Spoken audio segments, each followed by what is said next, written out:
guys, so continuing my autumn style series, today we're gonna talk about soft dramatic type. If you're new to my channel, I recommend you to watch my Kibbe series. I'm gonna leave the link down below. Before you watch this video, I recommend you to watch this video first. It's summer style laws for soft dramatics, because there I'm talking about basic layer. I'm talking about pants, blouses, tops, and dresses. Because today I'm gonna talk about layering. Layering has its own laws. What is the biggest problem for soft dramatics in autumn? I would say bulkiness and also comfortable and casual things that on other types look quite cool and funky. On soft dramatics it looks like that. They might feel like they look awkward, untidy, but of course it doesn't mean that they don't look good in casual clothes. It just depends on which casual clothes. So rule number one for layering: keep things elongated, draped, and soft around the curves slightly, but not too squeezing them. Head to toe looks better than mix and match for them. Mix and match normally cheapens their look. It's interesting, we're talking so much about waist accentuation for soft dramatics, but Kibbe doesn't mention it that often. For example, if we talk about dresses, for soft dramatic, lowered waist for dresses looks good. And cinched waist also looks good if everything else is oversized and bouffant. For example, bigger skirt,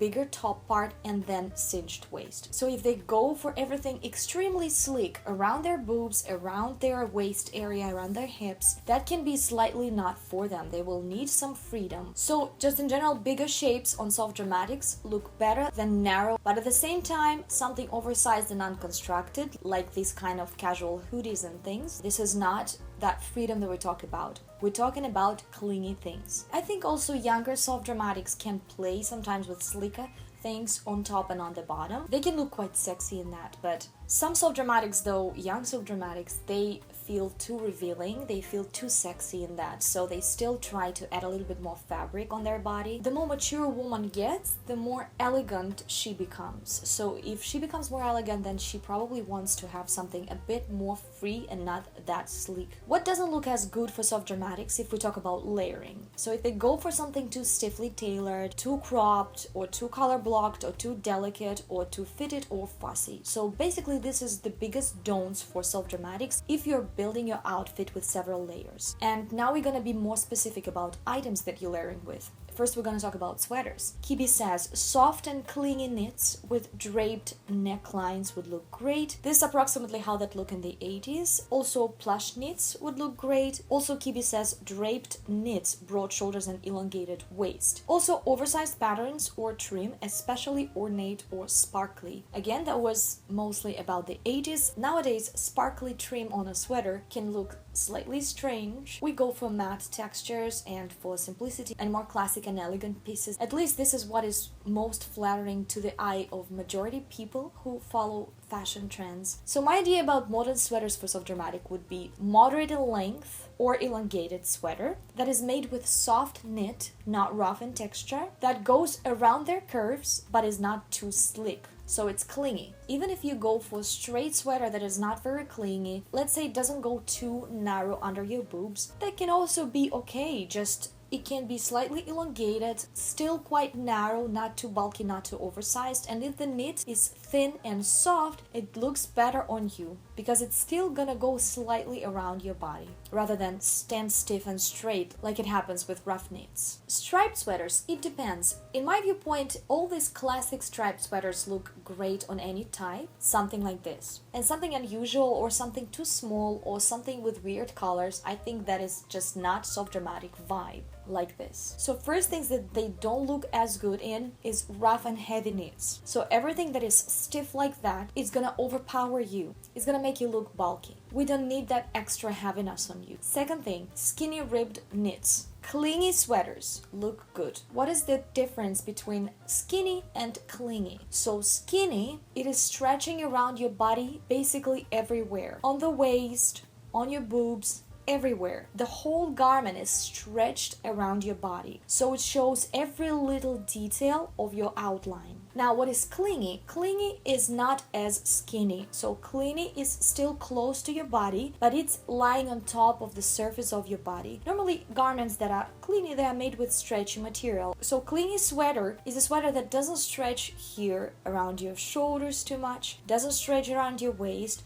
It can stretch a little bit around your boobs, especially if you have a lot of stuff here going on. But normally it kind of comes back naturally to your waist and it's lying on your skin, but it still has a couple of millimeters between your skin and the garment itself. And this is especially important for soft dramatics. So I would say this is a little bit more skinny to me and this is more clingy. Also, they don't look very good in short sweaters, including crew neck Shetlands. Shetland is a type of a sweater that has quite high rounded neckline. It's normally moderate in size. It's quite unshaped, but it's not oversized at the same time. It's quite straight looking. They normally made it with wool. And also normally it has saddled shoulders. It means that it goes from the neck to your sleeve without separation here for the stitching. So it's same piece of fabric. Cropped sweaters, boxy sweaters, that is just not for them. Wide unconstructed styles is not that silhouette for soft dramatics. Also, overly delicate fussy trim is not for them. It's just not their vibe. If we talk about sports clothes and hoodies, that is another thing that soft dramatics normally don't like on themselves. If on other types, for example, naturals, flamboyant naturals, that looks kind of cool and funky and sporty. For soft dramatics, it looks normally totally off. They feel awkward in that, they don't feel expensive in that. But of course, we all need comfort. So if you need something comfortable, just go for it. If you like wearing hoodie and sweatpants, you're going to the airport and it's cold and things like that, you can always choose color that would be a little bit more expensive, like beige, and you can go for something not too oversized but just regular size. They can already say the situation, but if you need comfort, who cares? Now, cardigans. Kibbe doesn't recommend cardigans for soft dramatics at all, but I checked cardigans of the 80s and before. I was trying to think how he was thinking about this, because nowadays cardigans actually are quite different. So this is mostly how 80s cardigans looked like, yeah? Whether they were cropped, oversized, puffy, they could be muddy,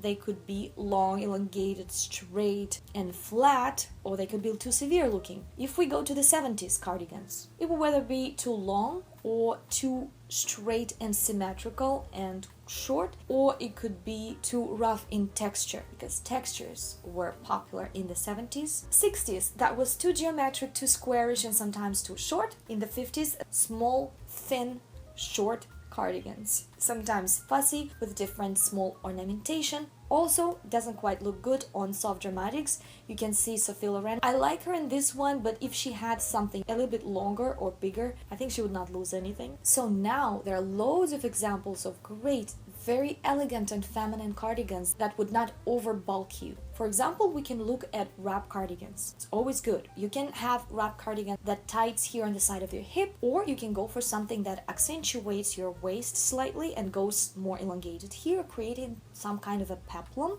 Also, straight cardigans would look great on you, from mid-thigh area to the very long. With waist or without waist. If it's without waist, is best if it's narrower and in soft texture, so it would slightly go around your curves. If it doesn't, that's fine. You can wear this opened, and then underneath we could see something that is a bit more clingy. Big lapels or big details look amazing on you. Something like this would be great. Also, long cardigans or cardigans that look like knitted dresses look amazing. Or you can just go for knitted dress that can be slightly elongated to your knees or longer. If it's gonna be clingy in soft knits, slightly accommodating your curves and lying on the surface of your body, is gonna be luxurious on you. By the way, I found some beautiful pieces for you. I'm gonna leave all the links for your reference down below. You can also try, there are many knitted suits nowadays, knitted sweater and knitted skirt. If the sweater is not too bulky around the waist area, you can go for that. It's gonna look stunning on you because, again, it gives you a little bit more thought through head to toe, and at the same time it can look quite simple, effortless, especially if you get it in basic colors like black or beige. So cardigans that you won't look your best in is something that has rough texture, something traditional and symmetrical with front buttons like in the 70s, for example, or something delicate and fussy. That's all. If we talk about jackets and blazers, this is what Kibbe says in his Metamorphosis book. Long is better, mid-thigh area and longer. Lightweight draped fabrics, lightly structured or unconstructed, soft draped details like lapels and pockets would look good. Let's be more specific about different kinds of jackets. For example, denim jacket. Normally it's quite bulky and it's puffy looking, especially if it's short, it looks like a bomber sometimes. So if you choose something a little bit more moderate in size, not something too small and squeezing you, denim is that fabric that stands straight normally, but at the same time, if you go for denim jacket with peplum or something, I just don't think it's gonna look nice. So in my viewpoint, just regular denim jacket that would not be too oversized, but not too small and geometric would look good on you. It can be slightly elongated again to your hip bones here and longer. If you talk about leather jackets, again, it's slightly far from soft dramatics vibe normally, but if you still want to go for that, better if it's not cropped and too geometric. If you want softer looking leather, probably choose something not very shiny, closer to matte, because matte leather looks a little bit calmer and not as severe. Also, maybe you can choose it in brown color. Brown color looks softer than black one. Also choose something a bit more elongated. This is Morena Baccarin, so in this picture it looks slightly better in my viewpoint than on this picture. Blazers. So yeah, blazer is quite stiff, geometric, and quite tailored piece anyway, especially modern blazers, not like in the 80s. I remember my mom had that pink blazer that was oversized with huge shoulder pads. Nowadays it's hard to find these pieces in the shops even, so nowadays blazers look like men blazers. This is definitely the piece that doesn't drape easily. So in this case, what you can do, best if you go for something longer than your top hip bones, so elongated blazers look better on you rather than short. Then you can go for something that has a little bit of curve here on the sides, if it's possible. If it's straight, that's also fine. You can dress it just slightly opened, and you can have some waist accentuation just to not overbulk this area. So what doesn't look as good on you is something too tiny that is squeezing you, especially when you close it underneath your boobs. We start having these unwanted folds of the fabric here. In this case, you can get same blazer but one size up. Again, try to close it under your boobs and see if it sits straight at least. That would be better. Also, something oversized, big, unconstructed, especially if you close it and it looks like one big rectangular piece. It will just look like a piece of wood on you. So several examples. Christina Hendricks. Here you can see that squeezing, quite small, tiny. If she would go one size up, it would already save the situation. So you don't have to squeeze yourself into small pieces. You can go for larger pieces. Don't worry, you won't look large or big comparing to those pieces. On contrary, sometimes as a contrast you will look small and more delicate. Now in this picture is a little bit better because it's more free. Again, in this picture is a little bit too squeezing, a little bit not for soft dramatics. On this picture, better. A bit more free, a bit longer. Now, what Kibbe says about overall jackets and blazers don'ts for soft dramatics. It's something stiffly tailored with sharp edges. It's traditional blazer jackets that we just talked about, how we can incorporate that. Short cropped jackets and something delicate fitted or fussy. Now let's go to coats. Again, long lines look great on you, so coats that go up to your knees or longer is your thing. They can be belted or no belted. If it's not belted, if it's slightly oversized or wide around this area, that can also be fine if you balance it with something more delicate. Show your ankles or more delicate shoes or wrists, or here don't overbulk with huge scarf. Maybe choose a scarf that would be softer, more thin, more delicate. There's always ways how you can make your coat look more delicate. So shoes is probably the most important thing in this case. Those traditional trenches look great, especially all of them go with belts, so it's nice. You will look amazing in soft coats made with soft wool or cashmere that is not as thick, maybe for warmer autumns. They will lie on the surface of your body beautifully. Also, faux fur colors look amazing on you. This is your type of a coat. Look at that. That looks stunning. Sometimes they sell it so you can attach the collar or take it off. It looks very expensive and very ornate on you. Leather coat, if only it doesn't look too severe. Coats that you might not look good in something cropped, something stiff, something geometric, something wide or unconstructed, especially all these things together. Let's go to shoes. Shoes are best when they are tailored and angular. High narrow heels look amazing. Tall or short boots look amazing. All those classic shoes that they're selling now in the shops would look amazing on you. The only things that I would not recommend is going for wide ankle boots, especially if you have wide cuffs. It's just gonna make your legs very, very thick. And I don't recommend this type of boots nearly to any body type because it is killing the delicacy of our legs. And another boots that might not look as good on you is something with chunky platforms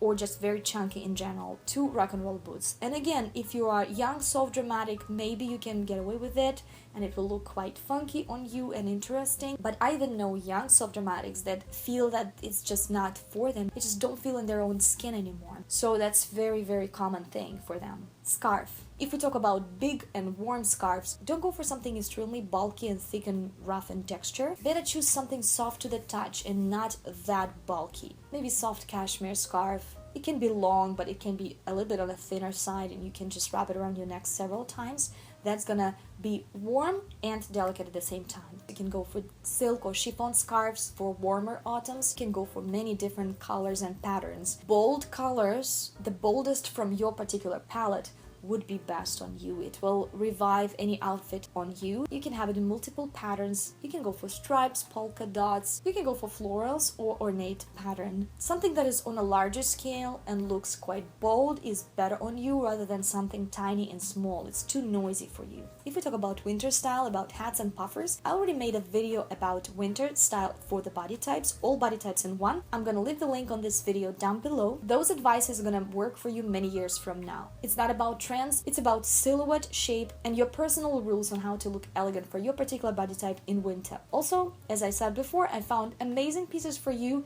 I'm gonna leave the links down below so you would check. Thank you so much guys for watching and I'll see you soon. Bye bye.